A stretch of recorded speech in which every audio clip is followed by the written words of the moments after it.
Bismillahirrahmanirrahim. Assalamu alaikum, my dear students. Hope so you will be fine. Open your Urdu workbook, page number 3.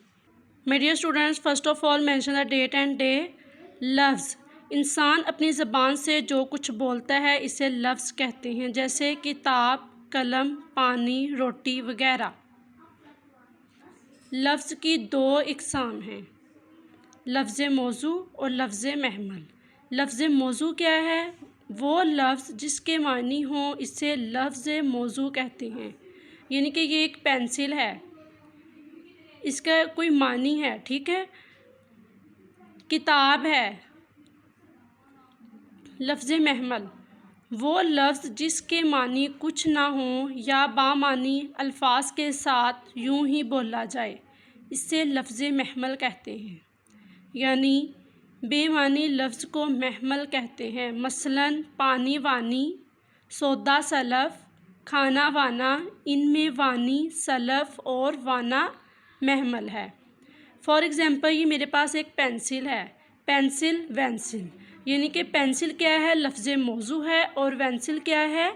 लफ्ज़ महमल। Pencil का जो है वो एक मानी है, एक लफ्ज़ है पेंसिल वेंसिल, लेकिन वेंसिल का कोई मानी नहीं है, उसके कुछ भी मानी नहीं है, वो बामानी है, ठीक है। नेक्स्ट, लफ्ज़ मौजू की इक़साम। लफ्ज़ मौजू की दो इक़साम हैं, कलमा, कलाम। कलमा, अकेले बामानी लफ्ज़ को कलमा कहते हैं। हमारा जो एक जिस लफ्ज़ का मानी हो वह लफ्ज़ मौजू कहलाता है, अगर वो अकेला हो और उसका कोई ना कोई मानी हो, जैसे मस्जिद, घर, बाग वगैरह। कलाम, दो या दो से ज़्यादा लफ्ज़ों के मजमूए को कलाम या मरकब कहते हैं। जैसे नेक लड़का, ताहर एक नेक लड़का है। कलमा में क्या है? एक बामानी लफ्ज़ है, घर, मस्जिद वगैरह। और कलाम में क्या है? दो या दो से ज़्यादा लफ्ज़ों का मजमूआ है। नेक लड़का, ये दो लफ्ज़ हो गए। ताहिर एक नेक लड़का है।